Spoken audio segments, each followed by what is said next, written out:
आप सब लोग अच्छे होंगे और बेहतरीन तरीके से अपनी स्टडी कर रहे होंगे। तो बच्चों ये एसिड बेस एंड साल्ट का तीसरा लेक्चर है, अम्ल क्षार और लवण।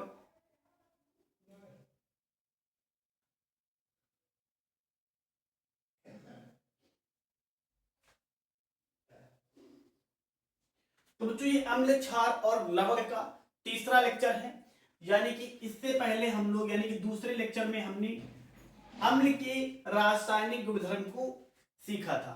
वो भी अम्ल के दो रासायनिक गुणधर्म, यानी कि किसी भी अम्ल की क्रिया धातु के साथ, और दूसरा रिएक्शन था बच्चों अम्ल की क्रिया धातु कार्बोनेट के साथ, धातु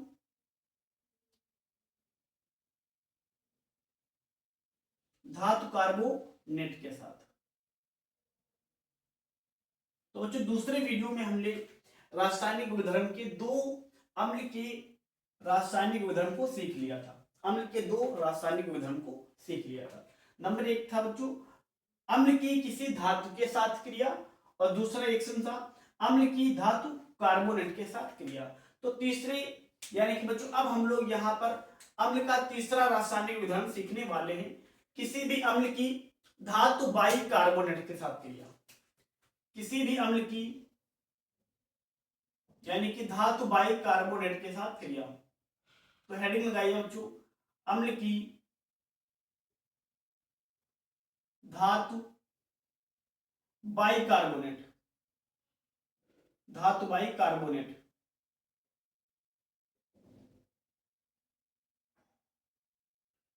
से अभिक्रिया।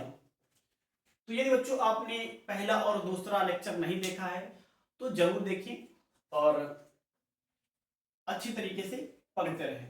तो यहां पर बच्चों है अम्ल की धातु बाई कार्बोनेट से अभिक्रिया।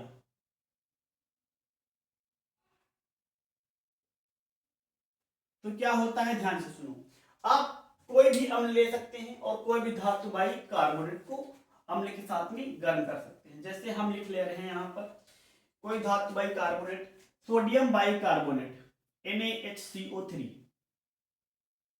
Sodium by carbonate, sodium by carbonate.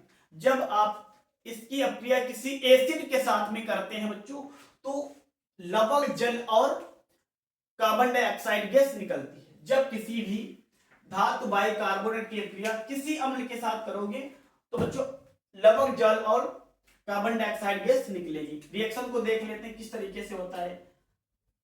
Sodium by carbonate आप गर्म कर सकते हो बच्चों, इसको आप H2SO4 अम्ल ले सकते हो या HCl अम्ल ले सकते हो, आपको जो एसिड अच्छा लगे वो यहाँ पे ले सकते हो। हम यूज करने वाले हैं बच्चों दोनों को, एक बार दोनों को ट्राई करेंगे। तो पहले H2SO4 को गर्म करेंगे, H2SO4।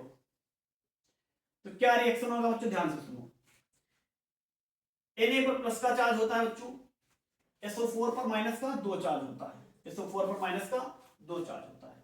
जब चार्ज बराबर ना हो Na पर प्लस का और SO4 पर माइनस का 2, तो आयन उल्टा हो जाता है, यानी कि जो यहां पर आयन सल्फेट का आयन है सोडियम को मिलेगा और सोडियम का आयन सल्फेट को मिलेगा। तो यहां पर बच्चों SO4 - 2 यानी कि यहां पे लगेगा 2 और इसको मिल जाएगा 1, और 1 को नहीं लिखेंगे बच्चों, तो हो जाएगा सोडियम सल्फेट, यानी कि Na2SO4 सोडियम सल्फेट। आगे क्या होगा बच्चों ध्यान से सुनो, यहां से Na2 हो गया और SO4, यानी कि यहां पर 2 सोडियम हमने लगाए। कितने सोडियम, क्योंकि यहां पे Na2SO4 हो गया। अब क्या होता है, निकलती है कार्बन डाइऑक्साइड बच्चों, CO2 गैस, CO2 गैस।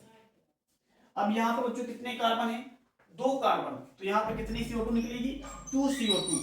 अब ध्यान से सुनो, हमारे पास कितना हाइड्रोजन बचा हुआ है, तो 2 हाइड्रोजन बच्चों ये और 2 हाइड्रोजन ये, तो 4 हाइड्रोजन, यानी कि 2H2O, 2H2O। तो रिएक्शन को बच्चों बैलेंस करो, बहुत आसानी से बैलेंस हो जाएगी। 2 सोडियम, 2 यहां पे सोडियम, 1 कार्बन, 1 कार्बन यहां पे हो गया। अब बात करेंगे बच्चों ऑक्सीजन और हाइड्रोजन की, तो यहां पे कितना ऑक्सीजन है बच्चों, 4 ऑक्सीजन है, और यहां पे ऑक्सीजन कितना बच्चों, 3 2 6, यानी कि 3 यहां पे 2 से मल्टीप्लाई, तो 3 2 6, 6 4 10 ऑक्सीजन बच्चों। कितना ऑक्सीजन है यहाँ पे, 10 ऑक्सीजन, तो 4 ये हो गया, 2 से मल्टीप्लाई तो 4 4 4 8 हो गया बच्चों, और 2 यहाँ पे, टोटल ऑक्सीजन इधर कितना हुआ, 10 ऑक्सीजन इधर भी हो गया। तो बच्चों अब बैलेंस करेंगे हाइड्रोजन को, किसको बैलेंस करेंगे, हाइड्रोजन को। यहाँ पे 2 हाइड्रोजन ये रहा, और 2 मल्टीप्लाई 2 के साथ तो 2 तो 4 हाइड्रोजन, यहाँ पे भी कितना हाइड्रोजन हो गया, 4 हाइड्रोजन हो गया। तो इस तरीके से आप इसको बैलेंस कर सकते हो। अगर बच्चों रिएक्शन समझ में नहीं आया तो फिर से वीडियो को 10 सेकेंड बैक कर लीजिए और फिर से देख लीजिए। अब बच्चों बात करेंगे इसी धातु बाइकार्बोनेट की, यानी कि सोडियम बाइकार्बोनेट की क्रिया HCl के साथ करते हैं तो बहुत आसान रिएक्शन हो जाता है, उसकी बैलेंसिंग भी बहुत आसान तरीके से हो जाती है। जैसे सोडियम बाइकार्बोनेट और HCl, हाइड्रोक्लोरिकन या हाइड्रोजन क्लोराइड, तो क्या होता है ध्यान से सुनो, Na पर प्लस का 1 चार्ज, Cl पर माइनस का 1 चार्ज। जब बराबर हो चार्ज बच्चों तो सीधे प्लस माइनस कैंसिल हो जाता है, बन जाता है NaCl, यानी कि सोडियम क्लोराइड। अब ध्यान से सुनो, हमारे पास यहाँ पर एक CO3 है तो एक कार्बन डाइऑक्साइड, यहाँ पे बच्चों क्या था, हमने 2 Na2SO4 निकला तो यहाँ पे 2 लगाया था तो 2 कार्बन हो गया था तो 2 CO2 निकला था। यहाँ पे कितना कार्बन है बच्चों, एक कार्बन है, तो यहाँ पे क्या निकलेगा, एक CO2, कार्बन डाइऑक्साइड गैस। अब ध्यान से सुनो बच्चों, यहाँ पे क्या बचा, एक ये वाला ऑक्सीजन और एक ये वाला ऑक्सीजन। यहाँ पे CO3 था, 2 ऑक्सीजन चला गया, एक ऑक्सीजन बचा और एक 2 हाइड्रोजन, तो 2 यानी कि H2O बच्चों क्या हो जाता है, H2O। तो इस तरीके से ये वाला रिएक्शन तो बहुत आसान तरीके से हो जाता है। Na पर प्लस, Cl पर माइनस, NaCl, एक कार्बन है तो एक CO2 गैस। अब हमारे पास यहां से CO2 निकल गया तो एक ऑक्सीजन बचा, एक ये वाला हाइड्रोजन और एक ये वाला हाइड्रोजन, 2 हाइड्रोजन और एक ऑक्सीजन, क्या निकल जाएगा बच्चों, जल निकल जाएगा। इसमें क्या था बच्चों, एक बार देख लीजिए, यहाँ पे Na पर प्लस का 1 चार्ज और SO4 पर 2 माइनस का चार्ज, SO4 पर 2 माइनस का चार्ज। तो यहाँ पे Na को मिला बच्चों 2 तो हो गया Na2SO4।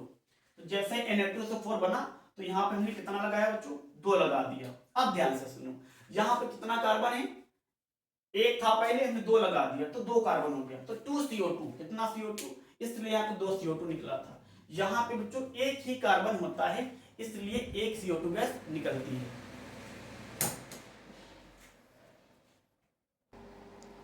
तो बच्चों ये रिएक्शन आप नोट कर लीजिए।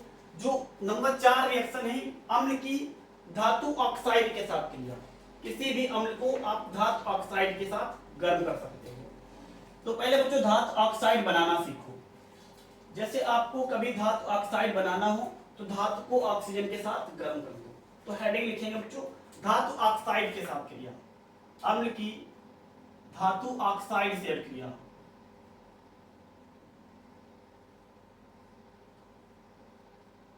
अम्ल की धातु ऑक्साइड से क्रिया।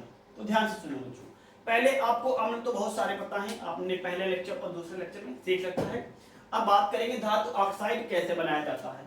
तो जब बच्चों किसी भी धातु को आप ऑक्सीजन के साथ गर्म करते हो तो बन जाता है बच्चों धातु ऑक्साइड। जैसे यहाँ पर सोडियम पर, अब यहाँ से देख लेते हैं, सोडियम पर प्लस का 1 चार्ज और ऑक्सीजन पर माइनस का 2 चार्ज, तो यहाँ पर वैलेंसी बराबर नहीं, यानी कि यहाँ पर इसका 2 माइनस है, 2 आयन है, यहाँ पर सोडियम पे प्लस का 1 आयन है, तो यहाँ पे हो जाएगा Na2 हो जाएगा और ऑक्सीजन को मिलेगा 1 को लिखा नहीं जाता तो हो जाएगा Na2O।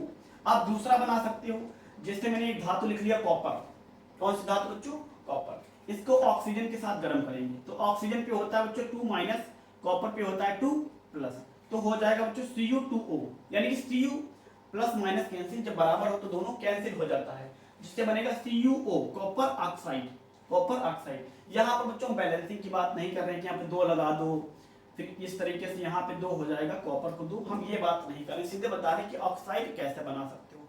जब किसी धातु को ऑक्सीजन के साथ गर्म करते हैं तो धातु ऑक्साइड बन जाता है। जैसे दूसरा बच्चों लिखेंगे कैल्शियम, तो कैल्शियम में प्लस का 2 चार्ज होता है और ऑक्सीजन पे माइनस का 2 चार्ज होता है, प्लस का 2 माइनस का 2 कैंसिल, तो हो जाएगा CaO, तो कैल्शियम ऑक्साइड। तो इस तरीके से ऑक्साइड बनाए जाते हैं। तो आपने कितने बनाए, Na2O, CuO और CaO, sodium oxide, copper oxide और कैल्शियम ऑक्साइड, इनमें से किसी को आप गर्म कर सकते हो बच्चों किसी भी अम्ल के साथ में। तो रिएक्शन में आपके दे रखा है कॉपर ऑक्साइड और कैल्शियम ऑक्साइड को आप जो चाहो एसिड लिख सकते हो। तो हम यहाँ पर पहले बच्चों बात करें कॉपर ऑक्साइड की, तो इसको गर्म करेंगे, आप जो चाहो वो एसिड लिख सकते हो। हम यहाँ पर लिख ले रहे हैं बच्चों सल्फ्यूरिक अम्ल H2SO4।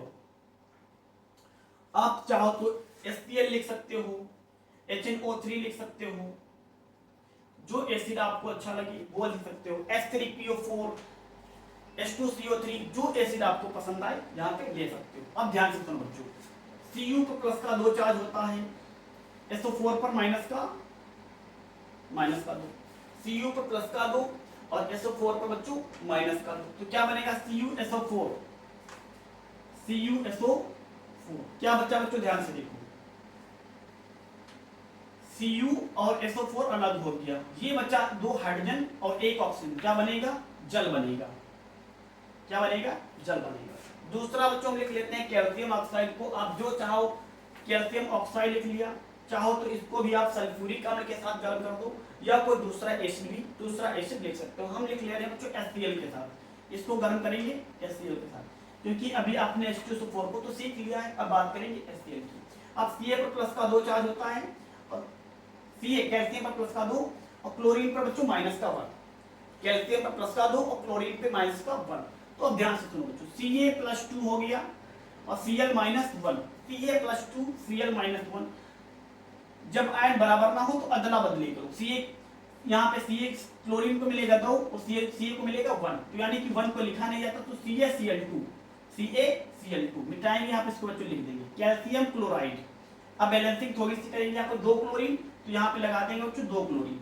अब 2 हाइड्रोजन 1 ऑक्सीजन, क्या बनेगा पानी बनेगा बच्चों, क्या बनेगा पानी। तो इस तरीके से ये रिएक्शन हो जाती है। चाहो तो आप यहाँ पर भी सल्फ्यूरिक अम्ल को लिख सकते हो CaO+H2SO4, यहाँ पर Ca का प्लस का 2, SO4 पर माइनस का 2, तो CaSO4 कैल्शियम सल्फेट। अब 2 हाइड्रोजन 1 ऑक्सीजन, क्या बनेगा बच्चों जल बनेगा। तो इस तरीके से रिएक्शन हो जाता है। तो आप चाहो तो कोई भी एसिड लिख सकते हो और कोई भी कैल्शियम ऑक्साइड या कॉपर ऑक्साइड या सोडियम ऑक्साइड का यूज कर सकते हो। अब बच्चों ध्यान से देखो, इसमें कौन सा कंपाउंड बन रहा है। यहाँ पे जब आपने अम्ल को किसी धातु ऑक्साइड के साथ गर्म किया, धातु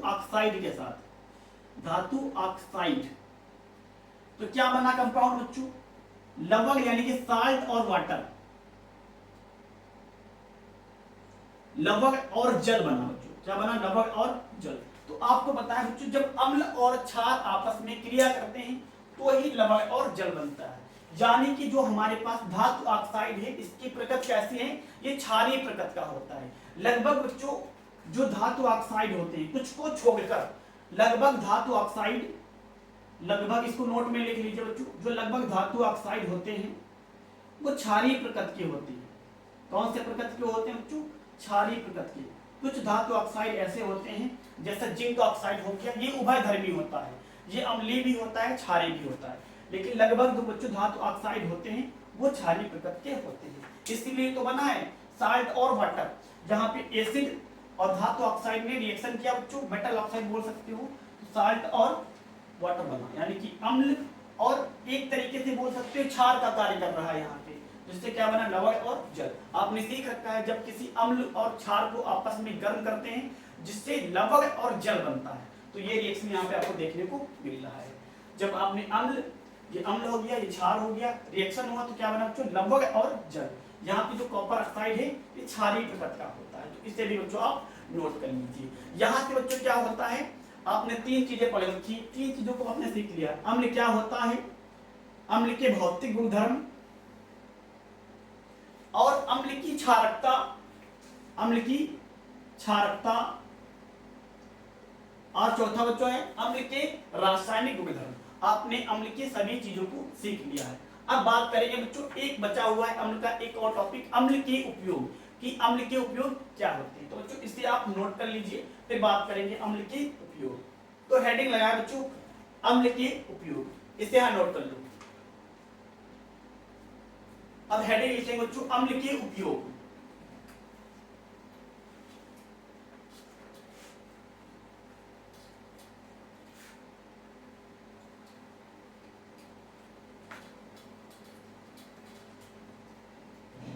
तो बच्चों आपकी कक्षा 10 में मुख्य रूप से 3 अम्ल के उपयोग बताए गए हैं, यानी कि 3 अम्ल हैं जिनका उपयोग आपको बताया जाएगा, बाकी सभी अम्ल के उपयोग आपको याद नहीं करना है। वो कौन कौन से हैं? तो बच्चों पहला है हमारे पास HCl हाइड्रोक्लोरिक अम्ल या हाइड्रोजन क्लोराइड। इसके बारे में बताया जाएगा कि HCl अम्ल के उपयोग क्या होते हैं। तो हेडिंग लगाए बच्चों, अम्ल के उपयोग, अम्ल के उपयोग। तो बच्चों जो हमारे पास HCl अम्ल होता है, तो इसका पहला उपयोग क्या होता है? क्लोरीन गैस, क्लोरीन गैस बनाने में, क्लोरीन गैस बनाने में। तो इसका जो पहला उपयोग होता है बच्चों, इसकी सहायता से आप HCl की सहायता से क्लोरीन गैस बना सकते हो, क्योंकि क्लोरीन गैस का भी कहीं ना कहीं यूज होता है, तो इसकी सहायता से आप बना सकते हो। दूसरा जो बच्चों इसका यूज होता है वस्त्र उद्योग में, वस्त्र उद्योग में भी इसका यूज किया जाता है, वस्त्र उद्योग में या कपड़े बनाने में बोल सकते हो, तो इसका यूज किया जाता है वस्त्र उद्योग में। बच्चों याद रखेंगे, पहला उपयोग क्लोरीन बनाने में, दूसरा उपयोग वस्त्र उद्योग में। तीसरा बच्चों मोस्ट इंपॉर्टेंट इसका यूज क्या है?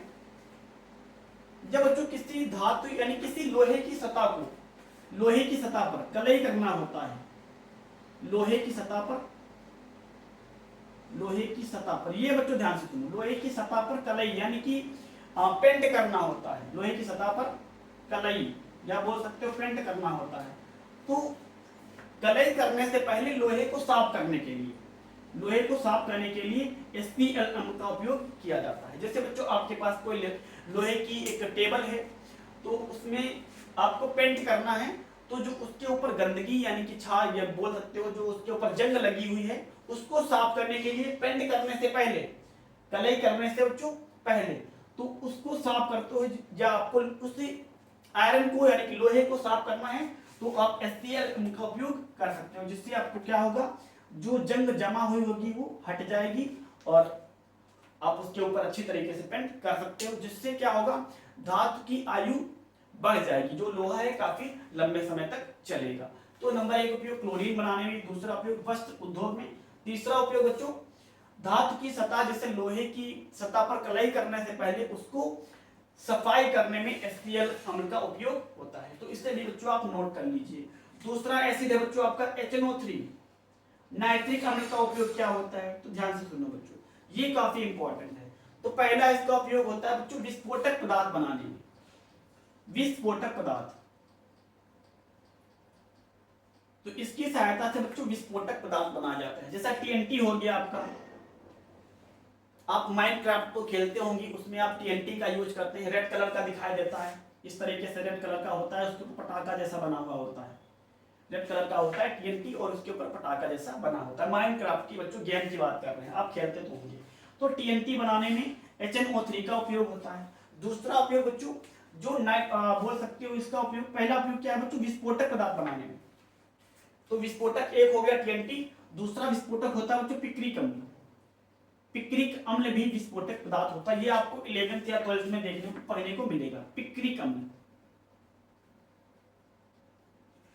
जब फिनाल को नाइट्रिक अम्ल के साथ गर्म करते हैं बच्चों, फिनाल की क्रिया नाइट्रिक अम्ल के साथ करते हैं, फिनाल की क्रिया बच्चों नाइट्रिक अम्ल के साथ करते हैं H2SO4 की उपस्थिति में, तो बनता है बच्चों पिक्रिक अम्ल। ये आपके 12th का सिलेबस है, तो आपको यहाँ पे यही याद रखना है कि नाइट्रिक अम्ल का जो नंबर 1 उपयोग है विस्फोटक में किया जाता है, विस्फोटक बनाने में। कौन कौन से विस्फोटक? TNT हो गया, पिक्रिक अम्ल हो गया, और भी विस्फोटक पदार्थ बनाए जाते हैं।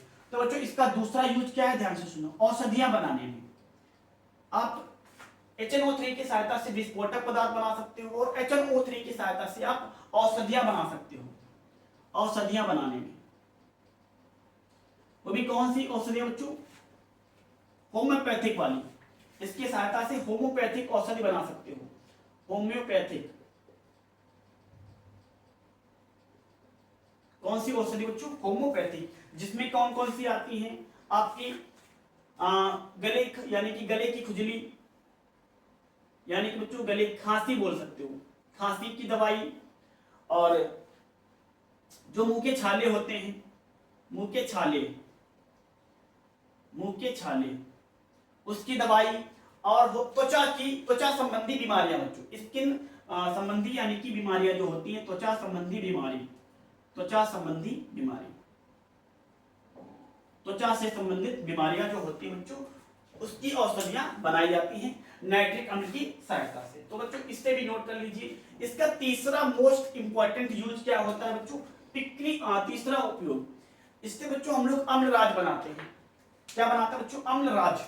तो नाइट्रिक अम्ल की सहायता से नाइट्रिक अम्ल का जो तीसरा यूज होता है अम्लराज बनाने में, जिसे एक्वारेजिया बोलते हैं, अम्लराज या एक्वारेजिया, एक्वारेजिया।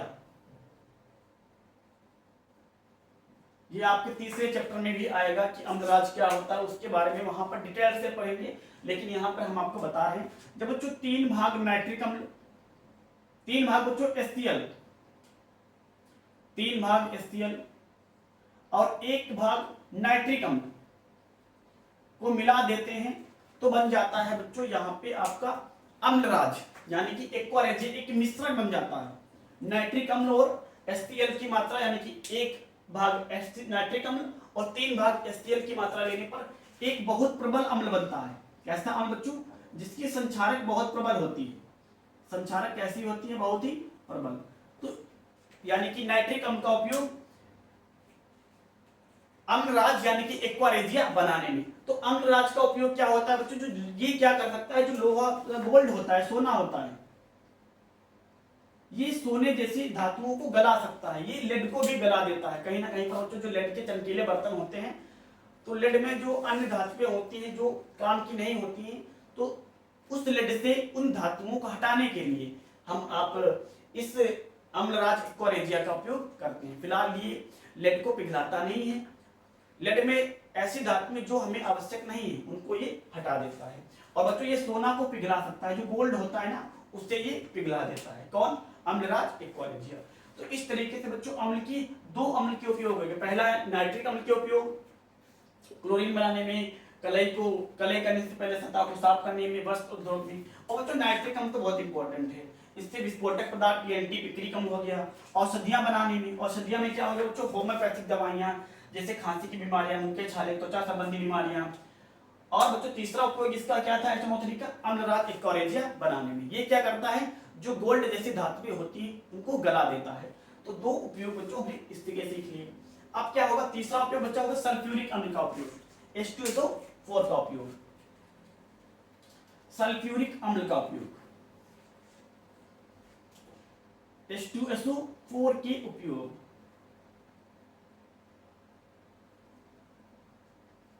तो ध्यान से सुनो, जो बच्चों पहला इसका उपयोग होता है, जो लेड की बैटरी होती है, लेड की यानी कि पीबी वाली बैटरी, लेड की जो बैटरियां होती हैं उसमें वैद्युत अपघट्य के रूप में, वैद्युत अपघट्य के रूप में, वैद्युत अपघट्य के रूप में इसका उपयोग करते हैं। यानी कि लेड की बैटरियों में वैद्युत अपघट्य के रूप में। आप जानते हो जो हमारे पास सल्फ्यूरिक एसिड होता है, ये बहुत प्रबल अम्ल होता है। जब इसको किसी विलयन में घोला जाता है या किसी विलायक में घोल दो तो ये पूरी तरीके से आयनों में टूट जाता है। इसलिए लेड की बैटरी में इसका उपयोग करने से ये विद्युत धारा का प्रवाह बहुत अच्छी तरीके से करेगा, जिससे बैटरी अच्छी तरीके से काम करेगी। तो नंबर 1 इसका एक उपयोग क्या है बच्चों, लेड की बैटरी में विद्युत अपघट्य के रूप में। दूसरा बच्चों इसका उपयोग है जो पेट्रोलियम उद्योग होता है बच्चों, पेट्रोलियम उद्योग, पेट्रोलियम उद्योग में शोधन के रूप में बच्चों H2SO4 का उपयोग करते हैं। शोधन के रूप में या शोधन में, सोडियम पेट्रोलियम उद्योग में शोधन में इसका उपयोग किया जाता है।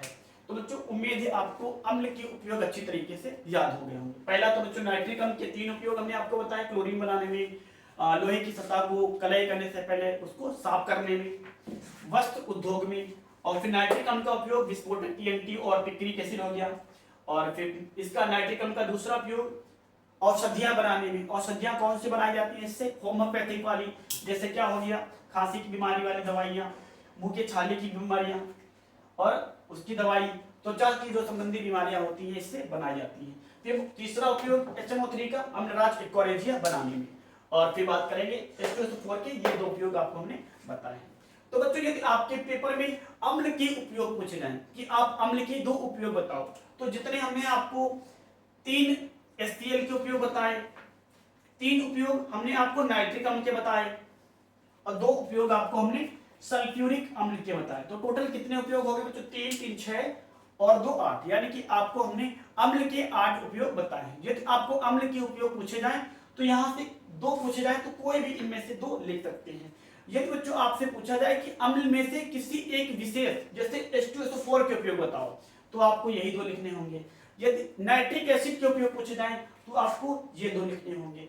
स्पेशल HCl के उपयोग पूछे जाए तो आपको ये लिखना होगा। अगर आप किसी भी अम्ल का पूछा जाए यानी कि नाम ना लिया जाए, आप अम्ल के उपयोग बताओ, तो इनमें से किसी भी आपको 1 2 3 जितने चाहो लिख सकते हो। बच्चों एक और जो अम्ल का उपयोग है वो तीनों में यूज किया जाता है, तीनों का यूज, यानी कि इन तीनों अम्लों का उपयोग जो होता है बच्चों प्रयोगशाला में अभिकर्मक के रूप में होता है। HCl का भी उपयोग किया जाता है, HNO3 का भी किया जाता है और H2SO4 का भी उपयोग किया जाता है। तो ये तो बच्चों कॉमन हो जाएगा, ये सब में होता है, यानी कि प्रयोगशाला में अभिकर्मक के रूप में। तो अभिकर्मक क्या होता है बच्चों? ध्यान से सुनो किस तरीके से होता है। तो जो अभिकर्मक होता है यह रिएक्शन को स्टार्ट कर सकता है, यह रिएक्शन को शुरू कर सकता है।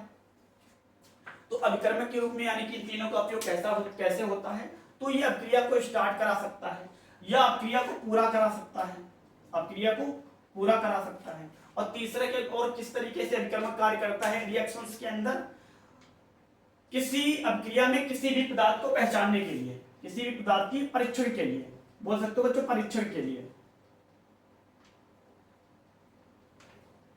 परीक्षण करने के लिए इन सबका उपयोग कर सकते हो। तो प्रयोगशाला में अभिकर्मक के रूप में।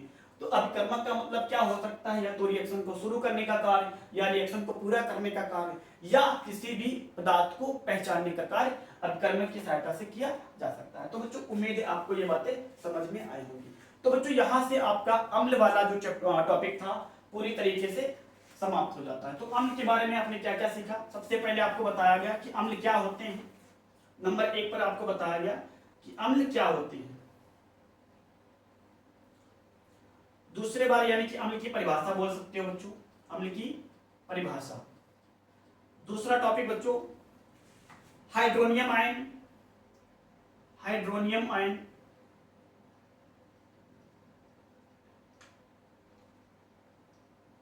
तीसरा बच्चों अम्ल की क्षारकता, अम्ल की क्षारकता। चौथा बच्चों अम्ल की भौतिक गुणधर्म, अम्ल की फिजिकल प्रॉपर्टी। अम्ल स्वाद में खट्टे होते हैं, ये नीले लिटमस को लाल कर देते हैं, इस तरीके से अम्ल के भौतिक गुणधर्म, अम्ल के बच्चों भौतिक गुणधर्म। और पांचवा अम्ल के रासायनिक गुणधर्म, जो कि आज इस वीडियो में भी हमने 2 रासायनिक गुणधर्म को सीखा है। अम्ल की केमिकल प्रॉपर्टी बोल सकते हो, रासायनिक गुणधर्म। अब बच्चों लास्ट क्या था? अम्ल के उपयोग। छठा क्या था? अम्ल के उपयोग। तो इन सभी को हमने अच्छे तरीके से सीखा है, अम्ल के उपयोग।